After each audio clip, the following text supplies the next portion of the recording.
Now you remember the last time we spoke, we were putting the pulley on, which as you can see is all on still and all fine. The next thing to do, you'll recall, was to put the saw bench on. As you can see, the saw bench is out and ready to go. I'll talk about that in a minute. But unfortunately, in the meantime, events overtook the saw bench project, in that I noticed several times a little drip of water on the floor underneath the tractor, and I thought, wow, that's probably a bit of overflow out the radiator, it won't be a problem. But as I had a closer look, I could see a bit of water underneath the water pump, and I thought, wow, that'll be alright. Then I took the precaution of getting hold of the fan blade and just giving it a little wobble. And to my complete disappointment, the ends of the fan blade would move by about 6 or 7 mil, clearly indicating that the water pump bearings had gone.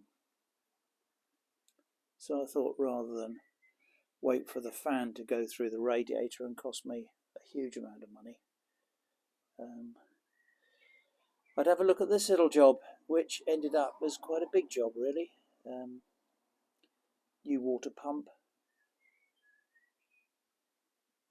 new fan belt. Once I took the fan belt off, I realised it was being held together purely by the sort of outside strip. The rubbery bit in the middle had completely disintegrated. As soon as you bent it the other way, it was completely disintegrated. So that was the end of that. So new fan belt. Then I had a close look at the hoses. As you can see, there's a new one on the top, and the other two are done as well. So a new set of hoses and a new filler cap, because that, if you undid it, the sort of thing came apart. Well, it wasn't all that old, but the middle had rusted out. So it's a new filler cap. So thanks to Old 20, who provided me with the parts very quickly, I have to say, and very helpfully. They gave me a bit of advice on the do's and don'ts, and a bit of Bundy Bear's shed on how to fit a new water pump. The job was done. It cost about 100 quid in total for the parts, but I think it's money well spent. Interestingly, last year when I'd been using the tractor, when I left it on tick over, there was a slight rumbling sound, and the back of my head I thought, oh dear, the bearings are going and it's all going to be a bit of a disaster. But I suspect the rumbling sound was probably the water pump bearing, which was quite loose. But now on tick over, the rumbling is gone. So I think that saved a bit of a job in the long run, but it's one I didn't anticipate having to do. So with that, we can get back to the saw bench. So let's have a proper look at the saw bench. Here we are. There are two different versions of the saw bench, an earlier one and a later one. I think one's model 19 and one is 20. This is the earlier one. There's not a huge amount of difference to them. The main sort of design is the same. There's a bit of a difference in the guard that goes on the blade. But the main difference actually is how it fits on and the adjustment of the belt, which is quite an important part of the process. Because this saw bench is made for Ferguson.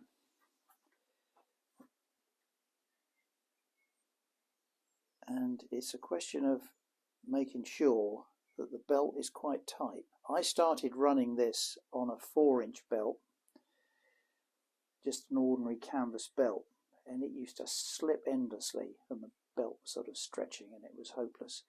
So I invested in this, which is a Balata belt, this one, which is a sort of mixture of canvas and rubber, and it's a 5-inch belt, which is in fact the size it's supposed to have. With this belt, unless you start hacking the saw bench about, you've got to have a belt with a joiner in. mainly because it goes through this guard here. So you've obviously got to unthread it to go through there and to go round the frame here. If you hear a buzzing in the background, it's because I've got a bumblebee's nest in the back of the workshop, but there we are. And this has got a joint, as you can see there, which they're these sort of crocodile joiner things. With this belt, you'll see people say that those sort of crocodile joints don't work very well and they don't last. The previous 4-inch belt, I put the crocodile clips on myself, not particularly well, but they still worked okay. This belt I bought from a belt provider who actually put the croc clips on, obviously with a hydraulic press, and they actually chamfered on the inside. You can see they chamfer the belt slightly to give it a bit of space as it goes over the pulleys. And if you're buying one, they are quite expensive, but it's worth getting someone to put those crocodile joiners on professionally, because they're absolutely square. They're not the easiest things to put on square, but they're absolutely square and they're exactly the right place with the right pin. So this belt runs pretty well, but you'll see that when we get it going. Yeah, so this is the difference between the earlier model and the later model. This one's had an adaptation put on at some time in its life, so it can take an ordinary top link. But it's still quite difficult, I would imagine, to use an ordinary top link to get everything lined up, because unless these pulleys are there, these are crowned pulleys, but unless they're absolutely square with each other, the belt will keep coming off, and this one stays on quite well. But this is one of the other differences between the Mark 19 and 20. This is the link. It's a funny old system. But this link here goes onto the top of the pulley there, as we discussed last time. Getting that lined up is a bit of a job, but I'll show you that. But the later one, this thing here, has got an adjuster on it. So you actually adjust the tension of the belt using this. On this model of bench, the adjustment is here. So this bolt here gets done up. This bit here slides underneath there. These are locking nuts. 1, 2, 3, 4. But this is one of these each side. Another one there. And that's how you tension the belt up. It's a bit of a job. It's not complicated. It's just it takes a bit of time with a spanner to get the tension just right. But the belt needs to be pretty tight. If it isn't tight, it'll slip. If it starts to slip, then it all sort of goes to rats. But this one's obviously had a ding in its life, because it's got a repair in here which has been welded, I'm not sure, brazed probably, back in. Bearings are all good. Quite a simple thing. This, well, we'll see how it works on there. I tie this up because it tends to flop all over the place when you pick it up, and I keep the appropriate spanners tied on, otherwise I can never find them. But although this is quite rusty,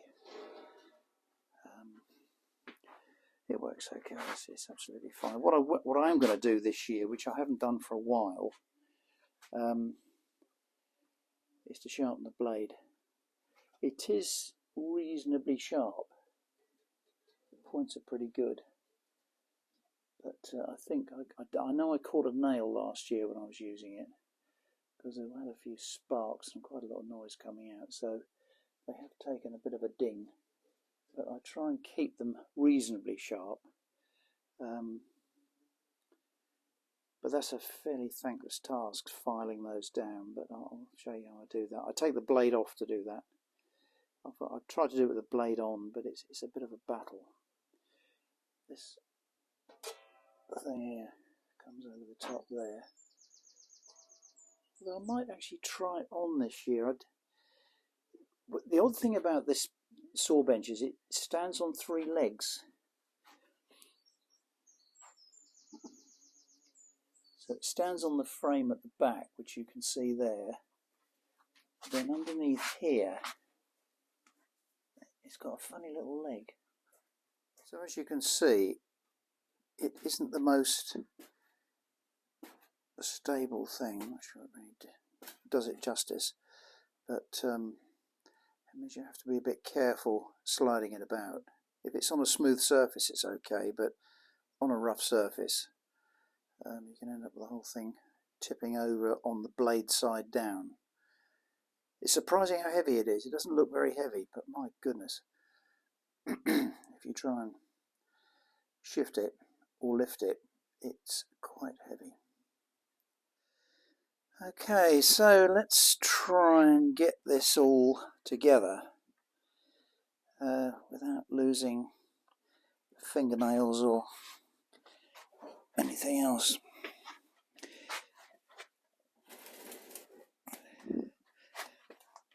I think we're not, oops, there we are, you see. If I get one of the arms on, there we are. There's one on. Good. Now let's get the other one on. As you'll see, getting the arms on is one thing. Getting that top link on is another. As with all of these things,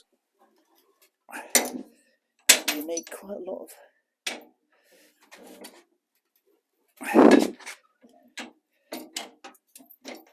there we are. Let's get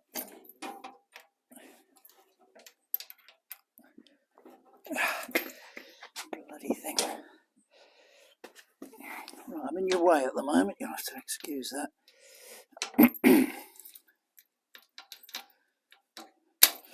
Right, there we are. As you can see, the bottom ones are on. So the next thing to do is to get this top one on. But as you can see, it's in the wrong place. And it's not lined up properly.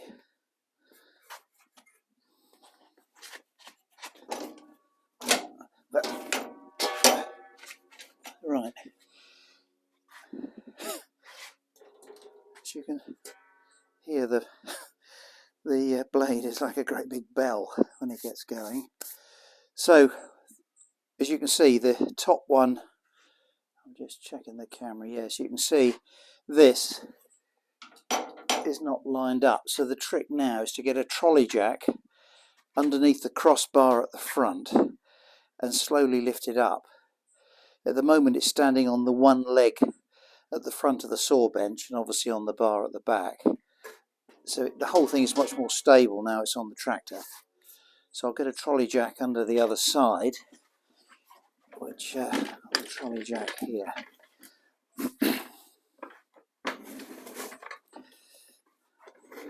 The trouble is I only put this on about once a year.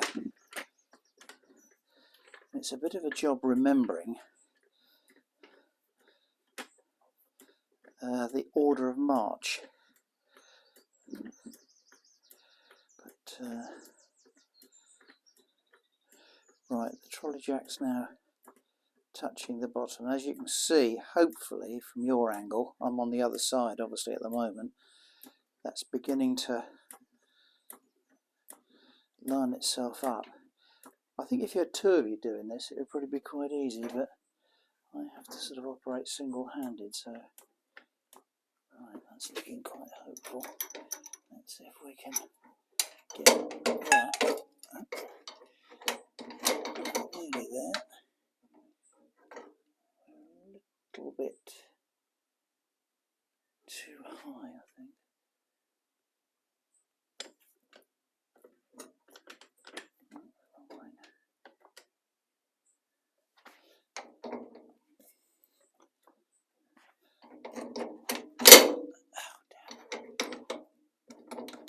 There we are.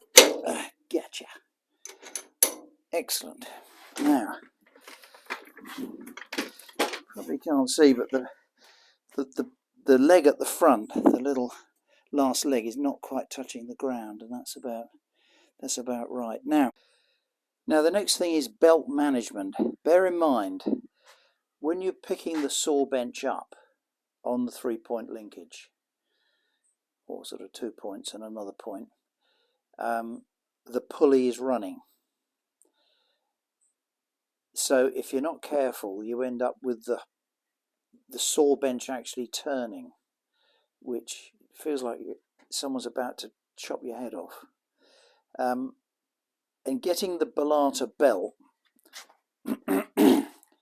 getting this Bellata belt, which we looked at earlier, on and off is a job. It's not a very flexible thing. It's not like a canvas belt that you can sort of move about. It's quite stiff. So what I do is to put the belt around the pulley on the tractor and leave it off the saw bench. So when I'm lifting up, the belt will be running loose around this pulley. It won't turn. It'll stop. Otherwise you end up with everything spinning. I've been there and done that, and it's bloody dangerous. So what I do, this is always a bit of a job to get the belt over the pulley. You'd think that looks quite easy, but it's as stiff as hell to get over. Whoa, swine thing. Not quite as easy as you might imagine.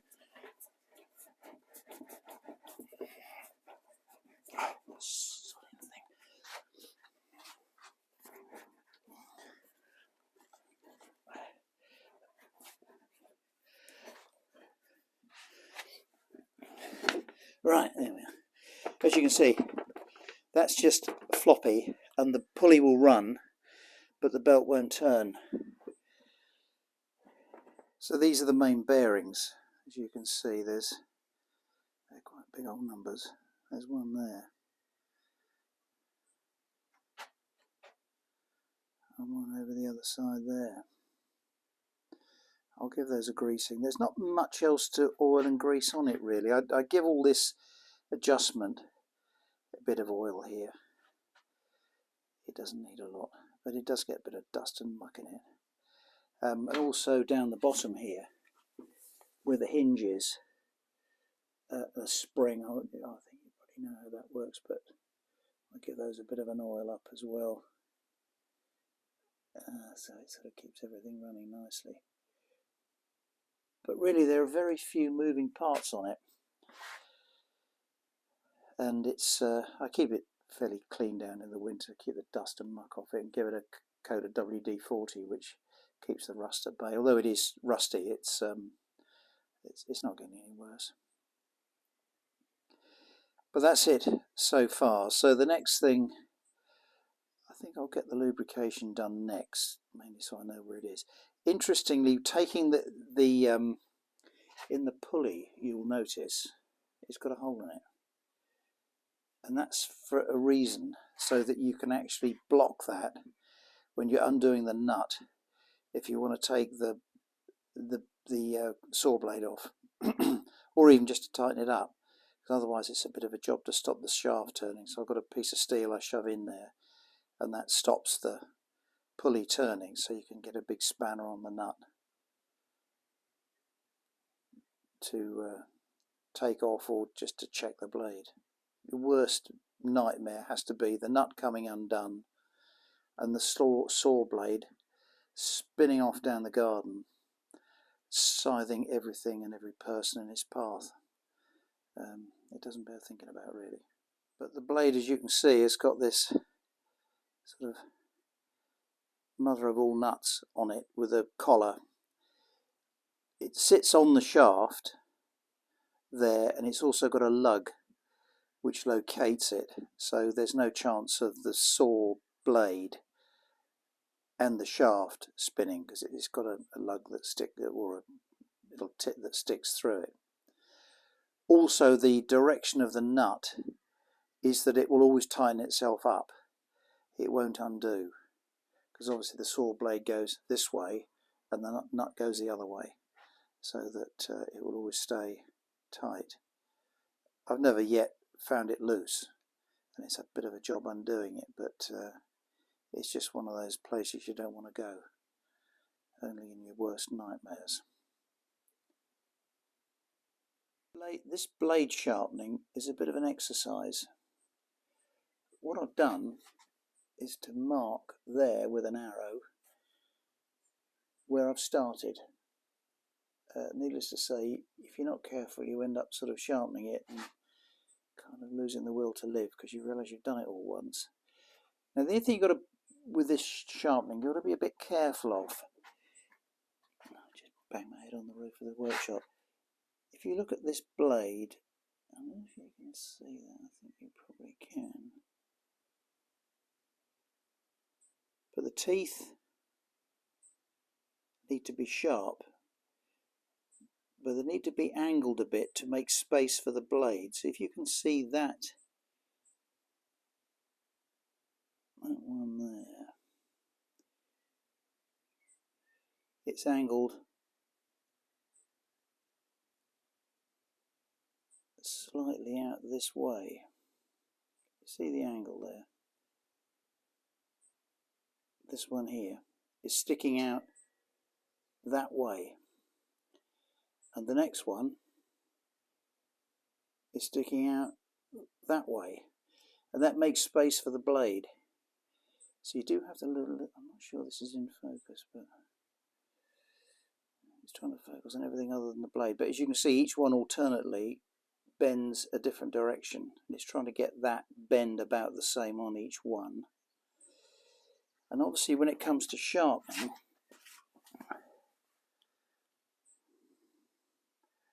what we've got to do is you've got to make sure that gullet is clear, which it is. Obviously the sharp edge is this underneath edge here, because it's going in that direction. So it's making sure that it's got a good point on it. That's the key to it. That's got a good point. But obviously this angle here, the one I'm rubbing my finger on, you'll need to brace yourself for this neck bit. It's quite noisy, but I think this Dremel might do the trick. Let's give it a go.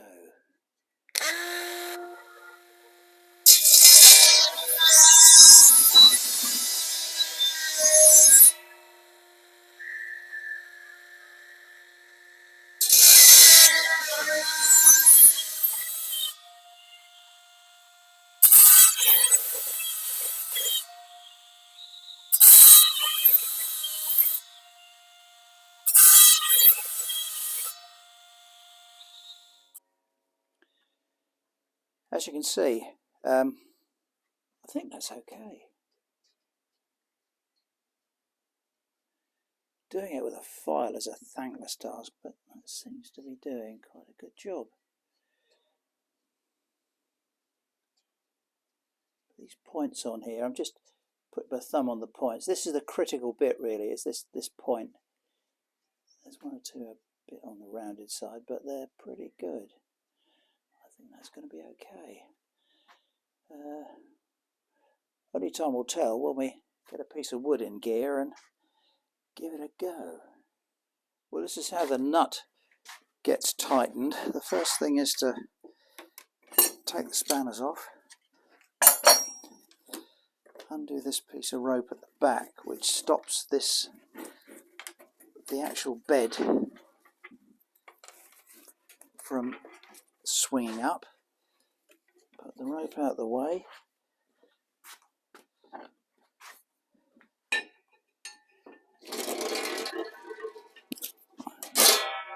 Lift that up, put the steel bar in through there.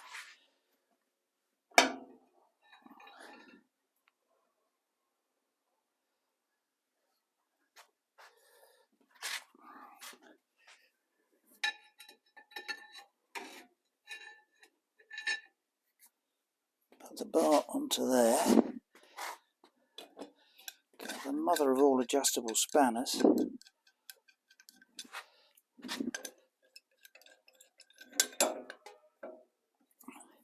And yo! Yep, that's pretty damn tight. That's good. Undoing it might be a different story, but that's not a job for today. So that's what the holes are. They're 2 holes in the pulley, and that's what they're there for. This obviously is where the wood goes on. Move it across and put it into the saw. But we'll show that later on. Never quite sure what the idea is of that, but it's there, so we use it.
You can also see now how the cradle that I've got on a previous video that sits on the linkage, you can see how that's sitting here with the weight of the saw bench now sitting on this cradle here